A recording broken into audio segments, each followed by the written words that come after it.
Planète Émotif Talentueux est un podcast hebdomadaire qui s'adresse aux adultes concernés par le haut potentiel, le multipotentiel et l'hypersensibilité. À tous ceux qui vivent avec le sentiment de décalage et qui se posent mille et une questions. Vous découvrirez des clés pour vivre pleinement votre singularité de façon authentique par le biais d'entrevues avec des experts du haut potentiel et de l'hypersensibilité, des témoignages ainsi que des épisodes solo relatant de nombreux conseils dans le domaine. Planète Émotif Talentueux est animée par Nathalie Alsten, senior coach, thérapeute, auteure du livre Émotif Talentueux, être soi autrement et fondatrice du congrès Douance, le seul congrès virtuel en francophonie destiné aux adultes surdoués et hautement sensibles. Bienvenue chez vous, en direct de la planète Iti. Bonjour, je suis ravie de vous retrouver dans cet épisode qui va nous parler de découverte et de différents stades suite à cette découverte de notre singularité. Alors, il y a effectivement différentes étapes et à ces différentes étapes correspondent différents besoins et différents modes de fonctionnement de découverte de ce que j'appelle la singularité. Et je vous rappelle que la singularité, elle consiste, en tout cas moi dans ce que je transmets, je parle du haut potentiel, je parle de la multipotentialité, je parle de l'hypersensibilité et tout ce qui peut se greffer alentour de ça. Par exemple, ça peut porter différents termes, ça fera l'objet d'un autre podcast, d'un autre épisode. Mais en tout cas, ce qui me semble important, c'est de pouvoir comprendre qu'il y a effectivement différentes étapes et qu'en fonction de ces étapes, vous n'allez pas aller chercher les mêmes informations, vous n'allez pas avoir envie d'avoir les mêmes échanges parce que vos besoins sont complètement différents. Par exemple, pour être très concrète là-dessus, vous êtes peut-être en train d'écouter ce podcast parce que quelqu'un vous a parlé de haut potentiel, multipotentialité ou autre chose, une singularité. Vous vous dites peut-être non, c'est pas trop moi, mais je vais quand même explorer parce que vous avez cette curiosité et donc vous n'êtes absolument pas convaincu que vous êtes concerné. Vous êtes peut-être au contraire en train de vous dire parce que vous avez lu une série de bouquins ou peut-être un seul, ou bien parce que vous avez échangé avec certaines personnes, parce que vous avez vu une vidéo, peu importe comment, ou parce que simplement le thérapeute de votre enfant vous a conseillé, ou le neuropsy plutôt, vous a conseillé d'aller voir ce que ça voulait dire que d'être concerné par le haut potentiel, puisque votre enfant est potentiellement concerné, et donc voilà, vous avez besoin d'informations, mais vous savez pas encore trop bien quoi faire avec ça. Puis peut-être que vous avez déjà parcouru une série de choses et que au contraire vous vous dites tiens, il y a quand même pas mal de choses qui me parlent. Ça ressemble quand même assez bien à mon mode de fonctionnement. Est-ce que c'est possible? Est-ce que ça peut être moi? Donc vous êtes encore dans le doute. Peut-être que vous avez déjà passé un bilan et que ça a validé et donc vous savez, mais vous savez pas encore quoi en faire de tout ça. Ça reste encore très nébuleux pour vous. C'est tellement différent de ce que vous avez eu comme image sur vous jusqu'à présent, comme regard, que vous posez plein de questions.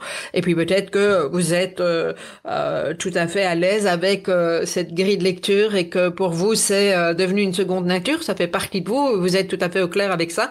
Et peut-être que vous êtes tout à fait tombé par hasard ou pas sur ce podcast. Donc vous voyez qu'il y a vraiment plein de façons de pouvoir appréhender les choses et que en fonction de ce que je viens de vous dire, les besoins peuvent varier. Alors, très concrètement, à titre personnel, j'ai repéré 4 étapes différentes en lien avec donc 4 phases en lien avec cette découverte et l'intégration, si je peux dire. C'est un mot pas très joli, mais en même temps il dit ce qu'il dit, de cette grille de lecture et de cette façon de se voir. Alors il y a je vous propose, c'est de vous les expliquer.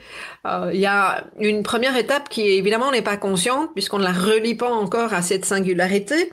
C'est l'étape qui est, je pense qu'il y a quelque chose qui cloche chez moi.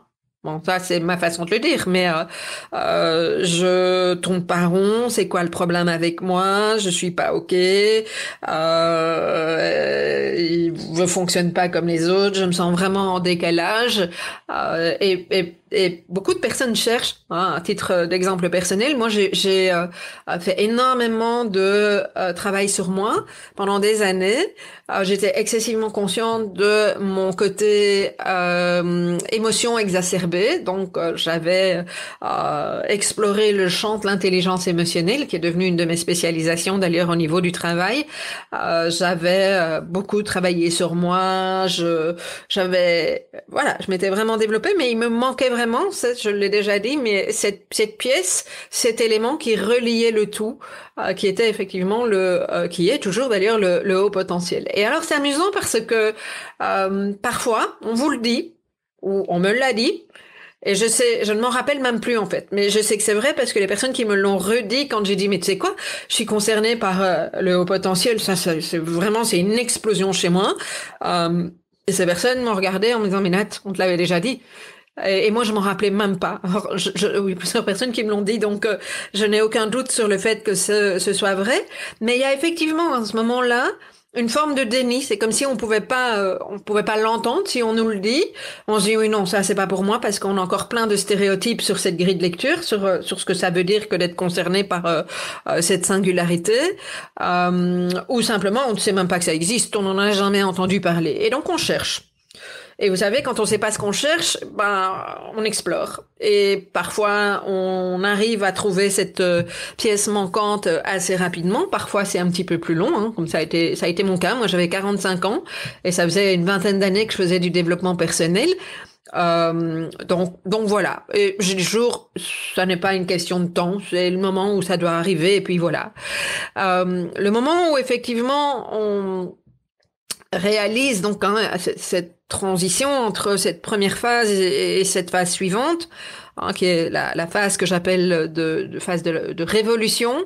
Elle est souvent dans mon expérience déclenchée par principalement deux éléments. Il peut y en avoir des tas d'autres, mais soit parce qu'on a un enfant qui est concerné, qui a été détecté, et donc ça remet en mouvement et ça vient confronter toute la systémique familiale. Et puis à un moment donné, il y a un professionnel qui vous en parle, ou vous-même. Hein, ça a été mon cas. Moi, ça a été un premier pas. J'ai lu pour pouvoir comprendre mon beau-fils, et effectivement, c'est à ce moment-là que j'ai découvert ce que c'était que le haut potentiel, ce que ça voulait dire de manière très concrète. Ok, et que j'ai commencé à me détacher, de ces fameux stéréotypes.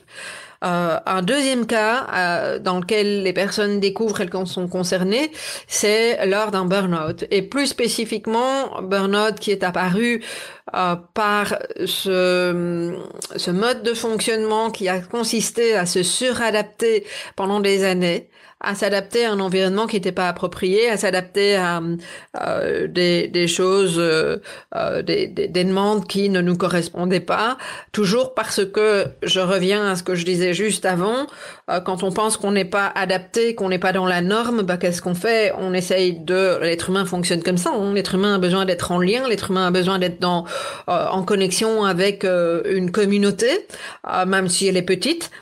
Et donc, qu'est-ce qu'on fait quand on pense que le problème c'est nous, qu'on fonctionne pas de manière adéquate? On rentre dans le moule, on essaye de s'adapter à ce que nous pensons que effectivement l'autre, les autres cherchent à ce que nous faisions. Hein, et ça, ce sont toutes des projections que nous faisons nous-mêmes, mais néanmoins nous les faisons. Hein, d'ailleurs, c'est épuisant. Ok, eh bien, alors je vais pas développer tout le schéma du burn-out ici, en tout cas pas dans cet épisode-ci, mais ça peut être effectivement quand on se retrouve dans un lieu de travail par rapport à ce qui s'est passé, par rapport à notre burn-out, à la non-écoute des besoins, il y a une redécouverte de soi qui peut passer effectivement par la découverte de cette grille de lecture qui nous concerne.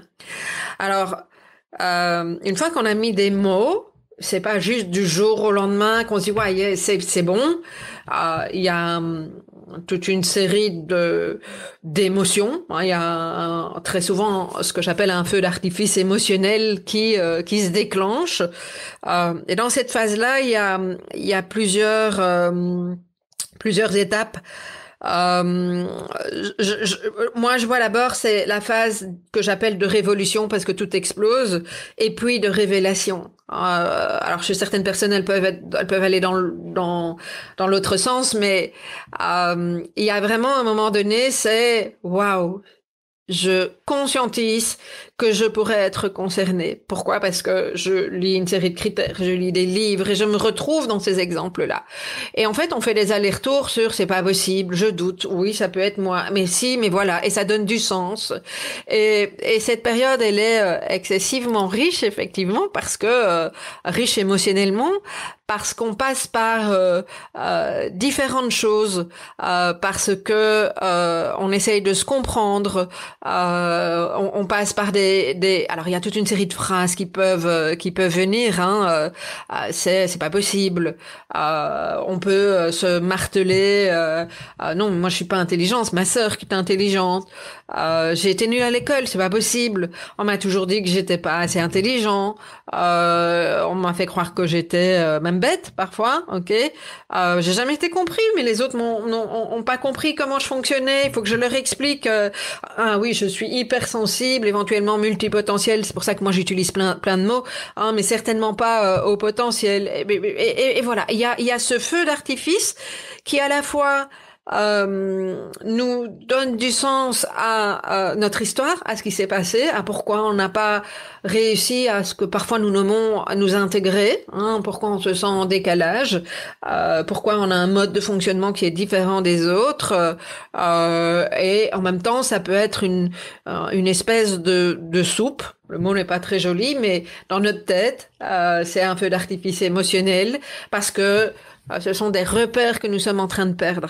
C'est-à-dire que nos anciens repères, ça ne veut pas dire que tout est perdu, mais ce que nous croyions jusqu'à présent comme vrai n'est plus nécessairement vrai. Et ça peut être très perturbant parce que ce qui nous est demandé, c'est de faire le tri entre ce qui est encore vrai dans notre perspective et ce qui ne nous concerne pas, et il y a un changement de regard à faire sur tout ça.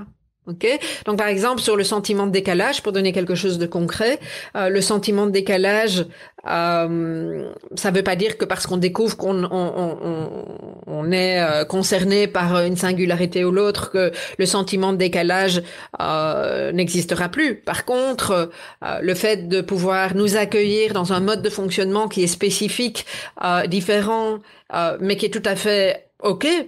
Je veux dire, c'est pas parce que la majorité des gens ne fonctionnent pas comme nous que nous ne sommes pas adéquats. Nous avons juste un mode de fonctionnement qui est différent, et ce qui est important, c'est de pouvoir l'accueillir.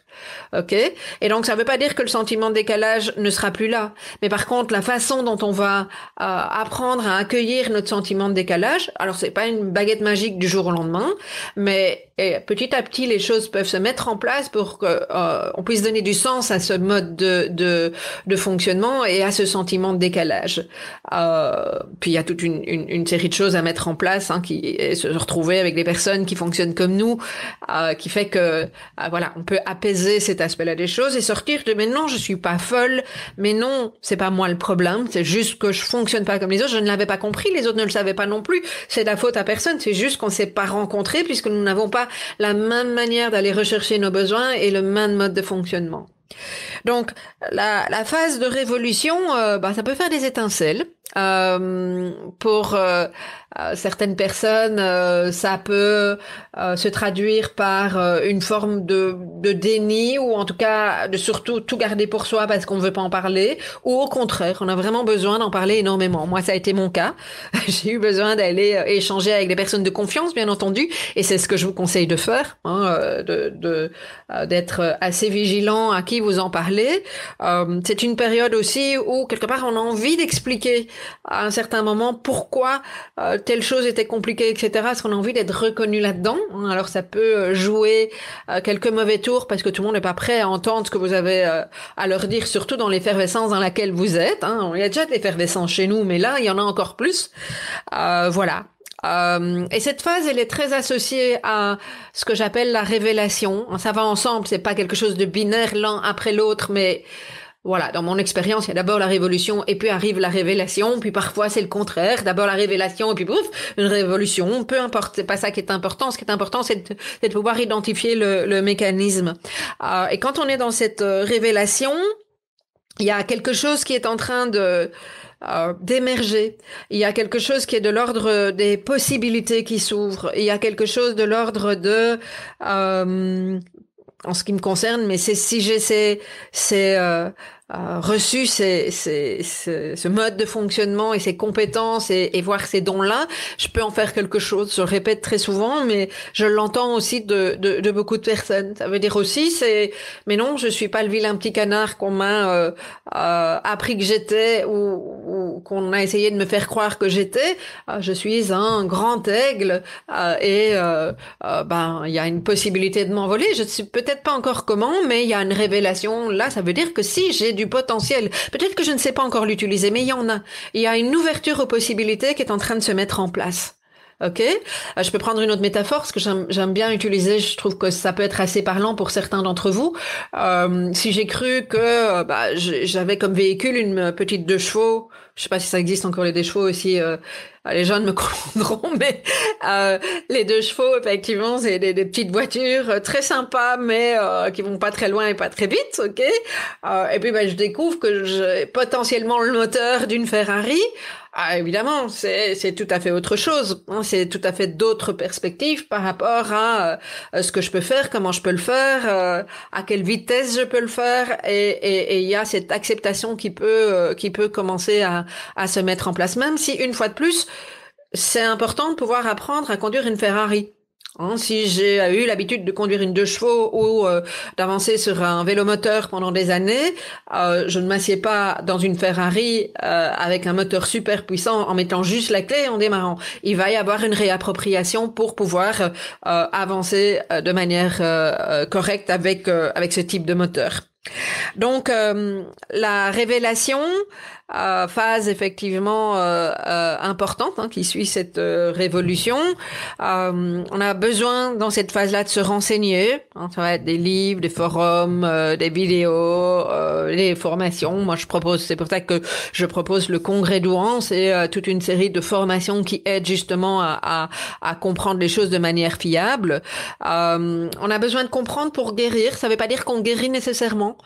Mais en tout cas, c'est une première étape qui peut être très importante, très salvatrice dans notre parcours de vie.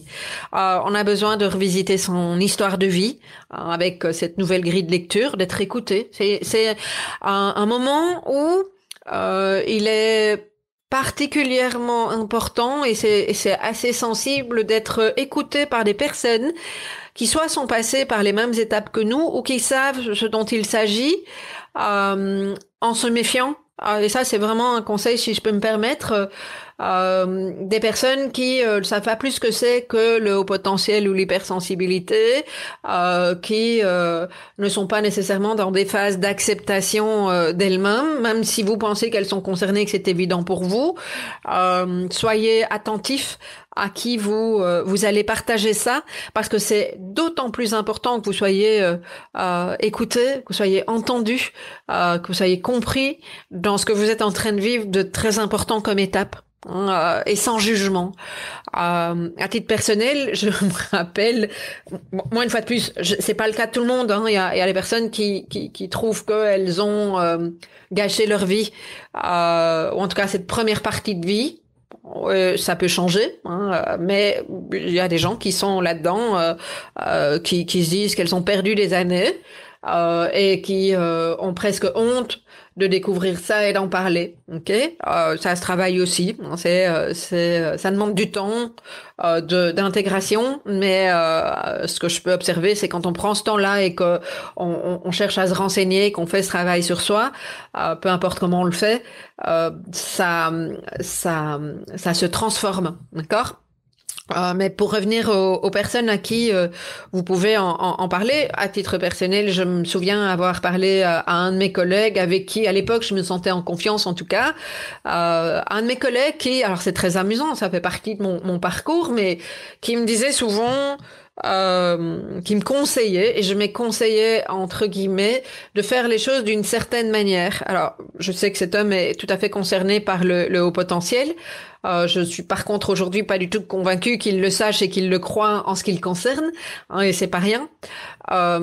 Et ce monsieur, ce collègue, quand on donnait ou qu'on co-animait les formations ou quand j'en animais une et qu'il était là en observateur, il me donnait des conseils.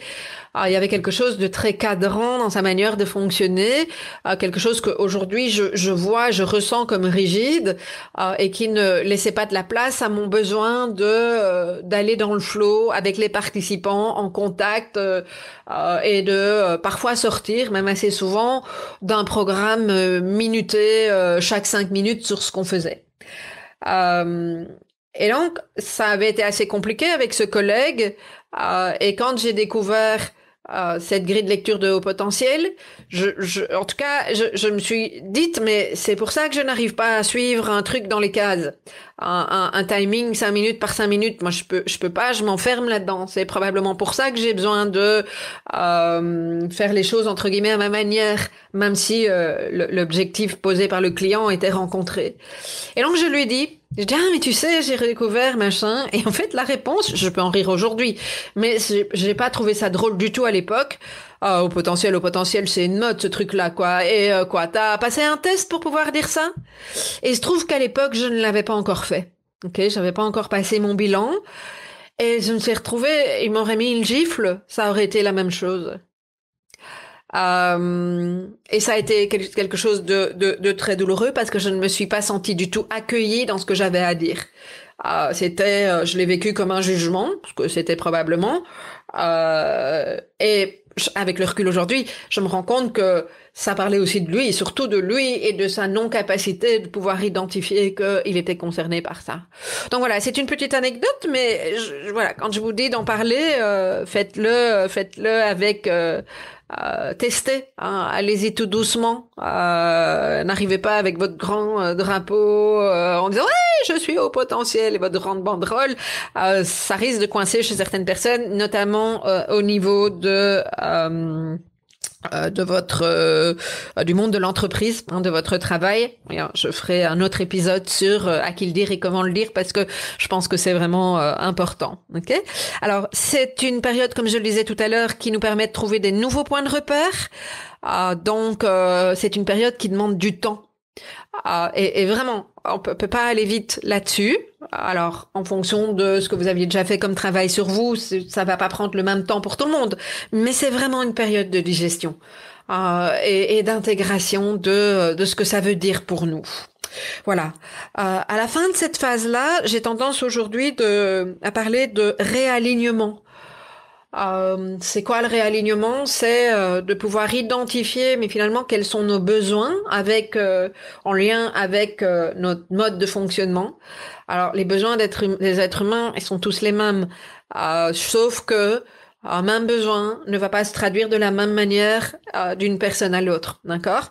Donc, il y a quelque chose qui nous emmène vers la troisième phase, et ce quelque chose, c'est vraiment en lien avec, une fois de plus, je rappelle ce réalignement qui va nous permettre à un moment donné de pouvoir intégrer ce que ça veut dire, mais pas intellectuellement, mais de manière à acquérir et c'est plus qu'acquérir, de manière à être au clair avec le fait que même si pendant des années on a fonctionné d'une certaine manière en s'adaptant, en se suradaptant parce que nous pensions que c'était comme ça qu'il fallait faire, c'est désapprendre ça et réapprendre ce qui est juste pour nous. Et donc en fait c'est répondre à nos besoins.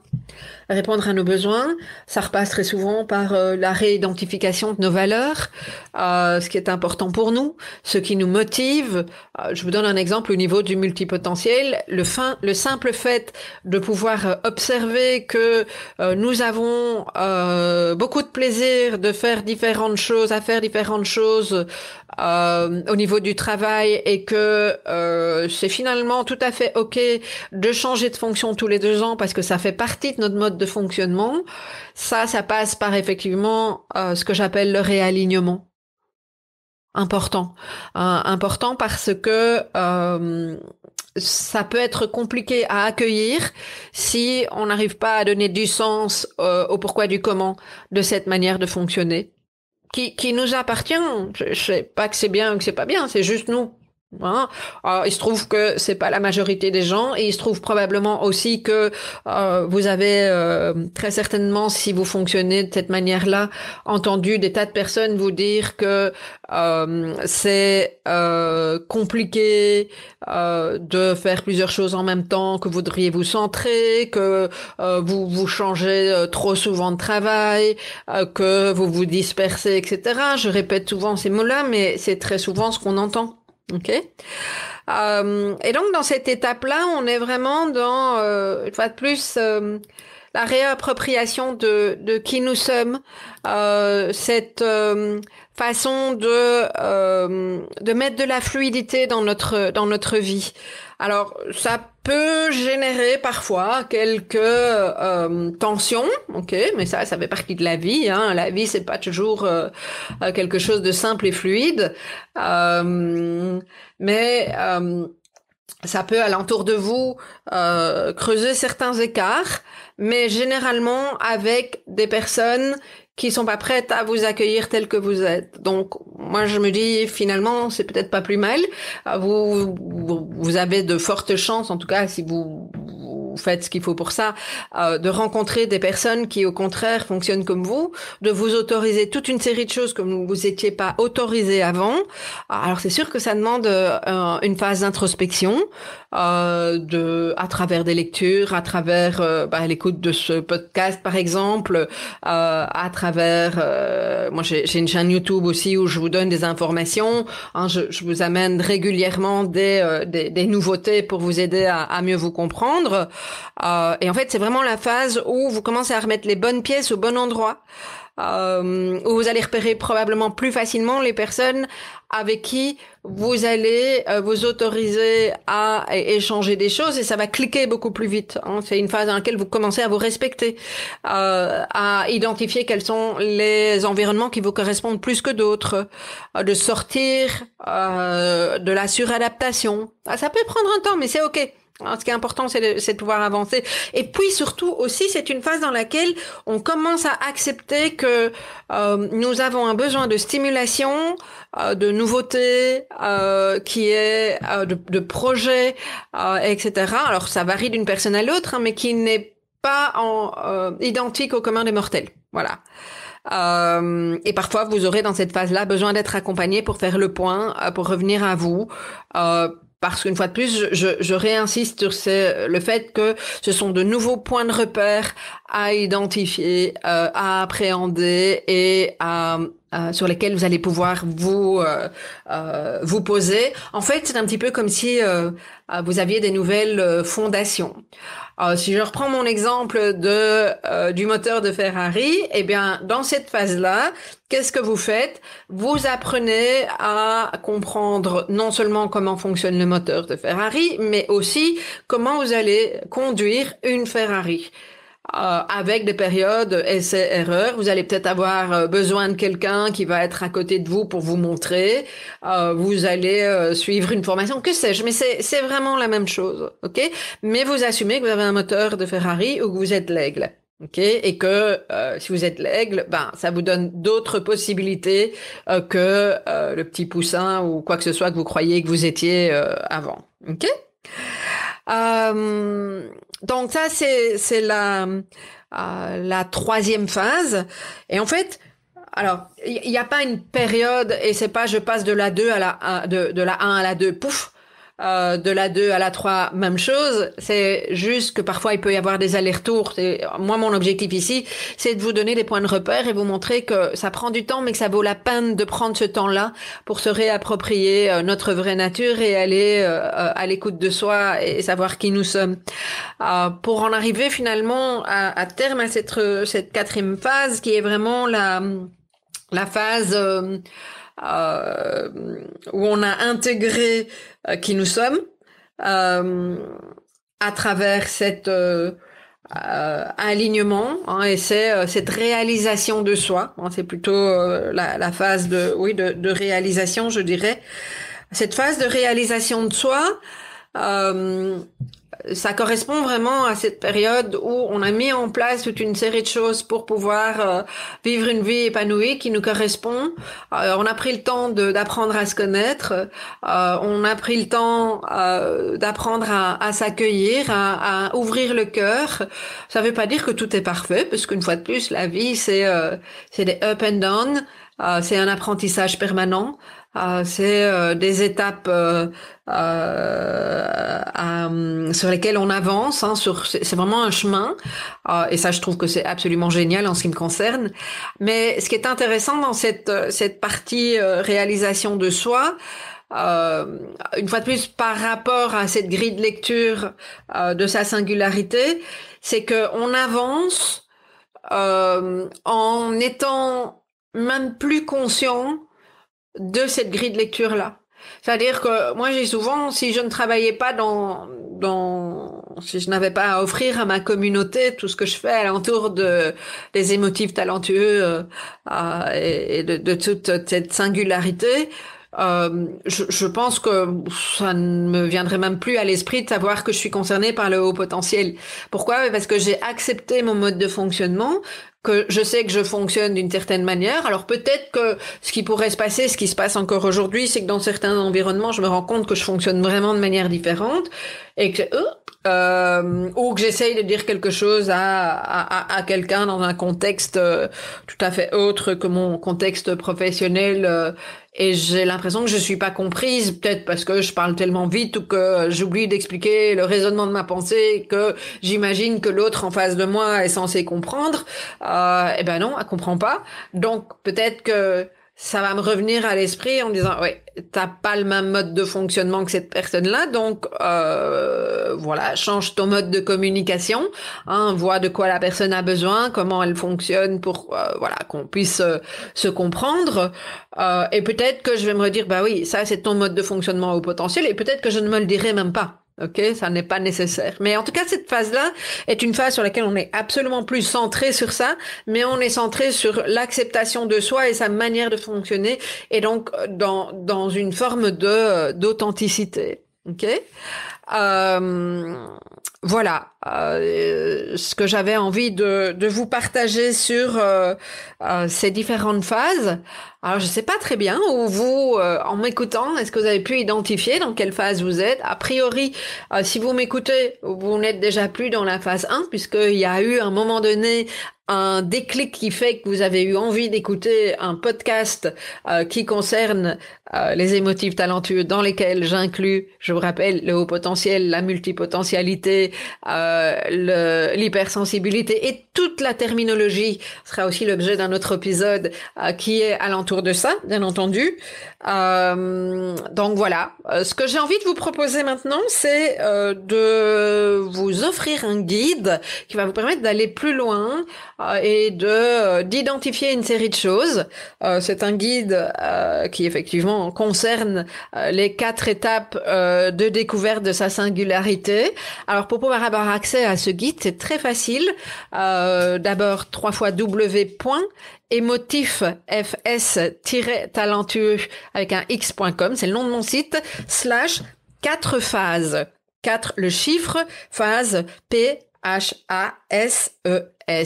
Voilà, donc émotif-talentueux.com /4 phases, et vous pourrez télécharger ce document, ce livret qui va vous donner des clés et vous permettre de tester où vous en êtes pour pouvoir avancer dans votre accueil de cette grille de lecture. Voilà.